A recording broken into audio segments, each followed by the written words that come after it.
Hey, today I will be talking about Mercury in houses and signs of the zodiac. I recently uploaded a video about Mercury and other planets. Actually, it was a series, and I have realized afterwards that I did not include some, I think, quite important facts or information about, well, for today's Mercury. So let me rectify that, and for other planets, I will do that in the future videos. Mercury is the nearest planet to the Sun and is never more than 28 degrees away from the Sun. What this means is that he will always be in the same zodiac sign as the Sun or in the sign prior or following it. Because he is so near to the Sun means he cannot be seen as much after sunset or long before sunrise. Mercury has no moons and no atmosphere. His orbit is quite eccentric. It takes about 88 days to orbit the Sun, but it can transit the Sun in as few as 14 days while always remaining within 28 degrees of the transiting Sun. When Mercury is closest to the Sun or at perihelion, he moves faster, and when it is farthest from the Sun or at aphelion, he moves slower. As a result, Mercury spends varying amounts of time in each zodiac sign as he moves through its orbit. And because of this phenomenon, it contributes to the astrological concept of Mercury retrograde periods. This means he appears to be moving backwards in the sky from our perspective on Earth. Emphasis on he appears, he's not actually moving backwards. He is in retrograde motion for about 20 to 24 days, approximately every 4 months, so let's say about 3 times a year. After Pluto, Mercury is the smallest planet in our solar system. It is not known exactly when the planet was first discovered. One of the earliest records of Mercury comes from the Sumerians around 3000 BC, and Babylonians called the planet Nabu. Nabu was a Babylonian patron god of literacy, the rational arts, scribes, and wisdom. Since Mercury never travels far from the Sun, it can be more difficult to be seen, and maybe it was discovered later than brighter planets like Venus, Mars, Jupiter, and Saturn. I did read somewhere that the first observation record of Mercury was made in 265 BC by Timocharis of Alexandria, or likely born in Alexandria, who was a Greek astronomer and philosopher. Fun fact, one crater on the moon is called Timocharis, after him. Mercury was first fully observed through telescopes in the 17th century by astronomers Galileo Galilei and Thomas Harriot. Mercury can, from time to time, be seen to pass directly in front of the Sun, as seen by us on Earth. This is called a transit. The first Mercury transit was seen in 1737 by John Bevis, who was an English doctor, electrical researcher, and astronomer at Royal Greenwich Observatory. The last transit of Mercury happened in 2004. The symbol for Mercury is caduceus, which is a staff intertwined with 2 serpents, also associated with Hermes throughout antiquity. At some point after the 11th century, a crosshatch was added to the bottom of the staff, possibly to make it more Christian. Because Mercury is associated with 2 signs of Gemini and Virgo, both mutable signs, it can be somewhat tricky to determine what it actually does. Let us say he is connected with the mind and the body and with the order and service. When Mercury is in the lower degree of the same sign as the Sun, or in any degree of the previous sign, then he rises before the Sun. Example, if the Sun is in 18 degrees of Gemini and Mercury is in 9, 11, or 15 degrees of that sign, or if he is in any degree of Taurus, so sign previous to Gemini, then he rises before the Sun.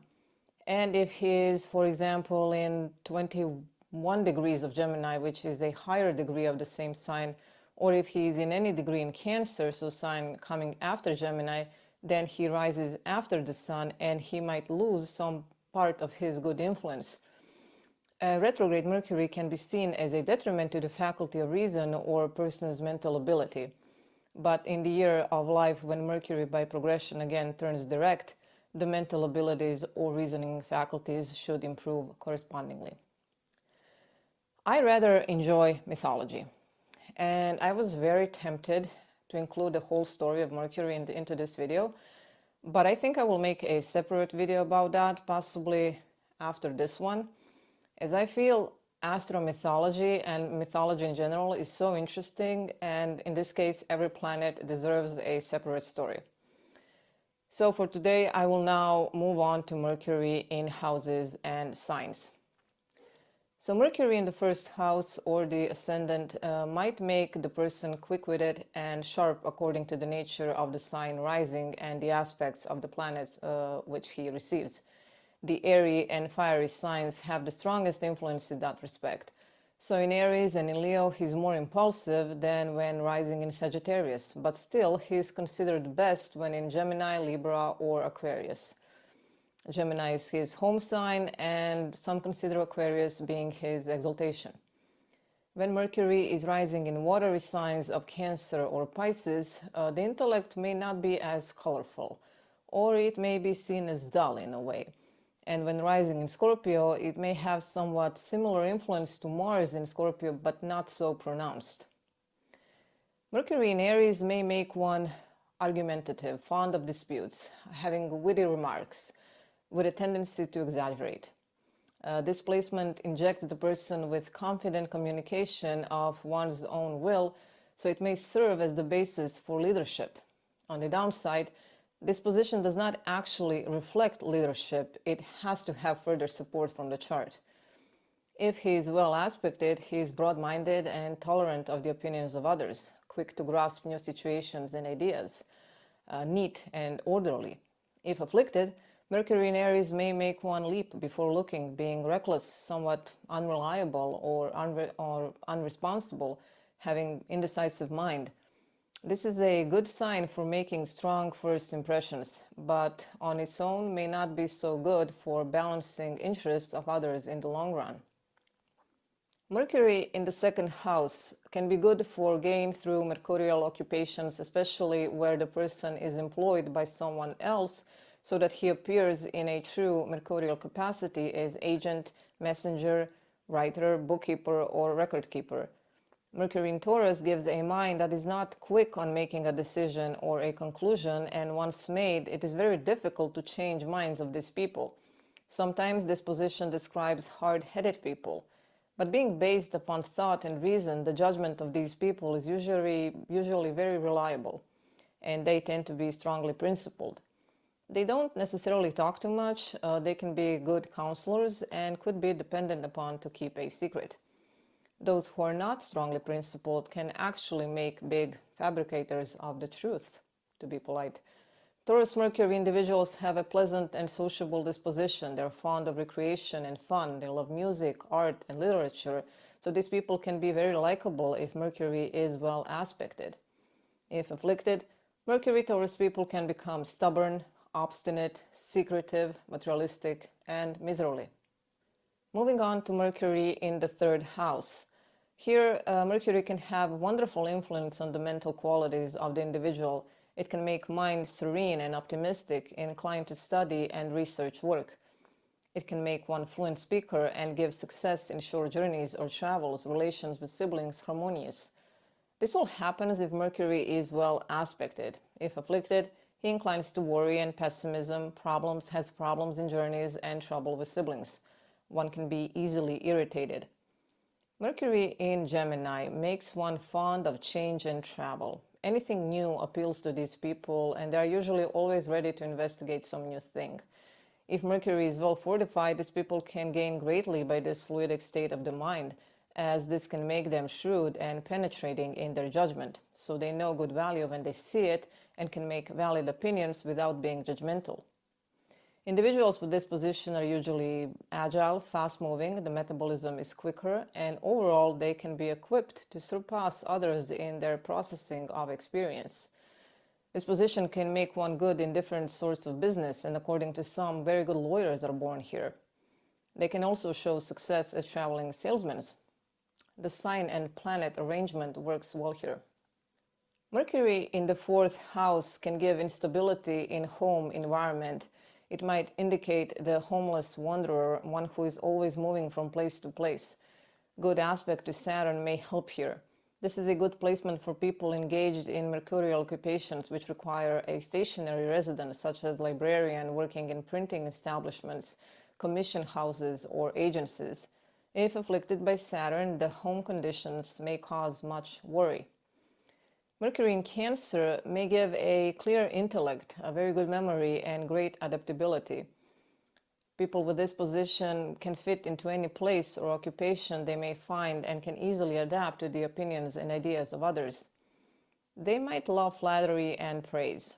This is an intuitive placement for Mercury. In communication, these people may be more vulnerable than other signs. They're also quite modest. Under good influences, they can be charmingly honest, but if afflicted, unsettlingly open. Mercury in the 5th house can center the mind around education, amusements, children, and romance. If well aspected, especially by Saturn or Jupiter, it might give depth to mind and make one successful in enterprises connected with education, publishing, or public entertainment. Good aspects from Venus or Mars may give success in romantic endeavors, but if afflicted by planets, Mercury here can make a person become somewhat cruel, being unstable in affection toward those who one may love, or superficial as teacher. A good aspect from the Sun is a great indicator of success in government position in an educational capacity. Mercury in Leo may give high ideals and aspirations, blunt and outspoken, quick-tempered, strong and persevering intellect, kind-hearted and sympathetic. With good aspects, these people can have great organizing abilities and can make good leaders. When afflicted, Mercury in Leo can make one fickle and unstable in his affections, an unsuccessful gambler and speculator, and may give overly sensual nature. They even might overestimate their own importance. Now, Mercury in the 6th house can make mind overly active, making one very ambitious, and because of that, liable to overload oneself to the detriment of his health. And the disability of the nervous system is most likely to express itself by a digestive disorder in intestines or bowels. These people may be very sensitive to the conditions of others, which may affect their health. They may like to learn about diet and may find considerable success in the practice of chemistry of foods. If afflicted, especially by Saturn, one may have melancholic mind. Mercury in Virgo is exalted, so when well aspected, he may give clear, logical, scientific mind, eloquence, and individuals with this position may speak many languages. These people can make excellent dietitians and chemists. They can also have unusual dexterity. It gives a person a comprehensive, discriminating outlook on life. Conclusions may be practical and to the point. If afflicted, Mercury here may make one irritable, bad-tempered, and selfish, always looking flaws in everything. Some say that this placement shows a person in need of almost obsessive control, but actually this placement is not that neurotic. It's just practical. Now, Mercury in the 7th house can make one popular in literary and scientific circles. This can be a good position for public speakers and for all who may be engaged in mercurial activities of public nature. If afflicted, Mercury here can bring hostile criticism relating to other people and defamation of character. A well-aspected Mercury in this house indicates successful marriage, and when afflicted, tends to make married life damaged by constant quarrels and disputes. Now, Mercury in Libra, when well aspected, gives a broad, well-balanced mind, lovers of art and music. These people can be very charming and can mix business and pleasure with reliable ease. Mercury here can bring success as an orator or as a singer. If afflicted, it can indicate trouble by lawsuits through partnerships, and it may even show unfaithful marriage partner. Mercury in Libra also may make their emotions less evident or may be less demonstrative of emotions. Mercury in the 8th house, when well aspected, may give gain through scientific or literary agencies, occupations, or other mercurial pursuits, provided they are carried on in a partnership with someone else. If afflicted, this position may indicate financial losses through marriage partners or troubles with a legacy left to the individual. Mercury in Scorpio tends to give a shrewd mind, keen aspiration, sharp tongue, and one may be sarcastic. This position is bold, stubborn, headstrong, and may be difficult to get along with. But these individuals are very resourceful, dauntless, and quite able to overcome difficulties. Usually they are drawn to the occult. If afflicted, these people may feel disappointment in everything they undertake. They can also be skeptical, cynical, and quarrelsome. Sometimes they burn bridges peacefully, but more often bitterly. Mercury in the ninth house tends to give love of religion, science, letters, and law, a studious mind capable of delving deeply into any subject of interest, philosophic and philanthropic tendencies, and desire to travel. The mind may be flexible and adaptable, therefore making one liable to changing views several times throughout one's lifetime. If afflicted, Mercury here can make a person unstable in mind, much more changeable in all of his pursuits and activities. It can also cause trouble with the law or legal affairs. Mercury in Sagittarius is in detriment, but still, this can be a good position for Mercury if he is well aspected, as it might give a very noble mind, and these people can be very respected in their community. They bond with other people over glass of big ideas. Mercury here likes to travel and explore customs of other cultures. He is fond of pets and animals. If afflicted, he may incline towards dishonesty, lawlessness, deception, and be somewhat of a know-it-all. Mercury in the 10th house, if well aspected, shows adaptability and resourcefulness that can enable one to cope with uncertainty of life. It can make one great lecturer, publisher, or writer, and if placed in one of the air signs, this might be more pronounced. Usually people with this position can have several occupations. Mercury in Capricorn may give a critical and penetrating mind, somewhat suspicious, but with a thoughtful and diplomatic disposition. Mercury here can make one a detective or a spy, and these people usually don't give up until their object has been attained. It was observed that Mercury in Capricorn can give great comedians. This position also shows love of science, especially chemistry. These individuals are attracted to the occult, but still very practical and thrifty. They always have something for a rainy day.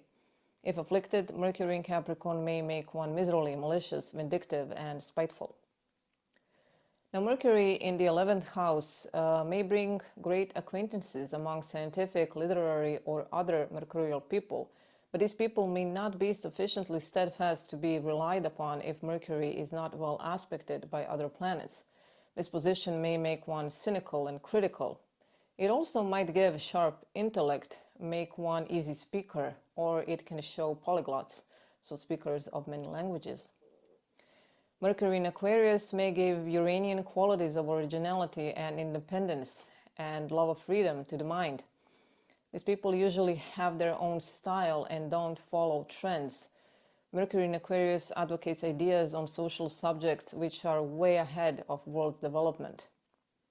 It may give intellectuals who have high ideals and aspirations, loving popular science and mathematics, who maybe are also attracted to occult sciences, especially to astrology.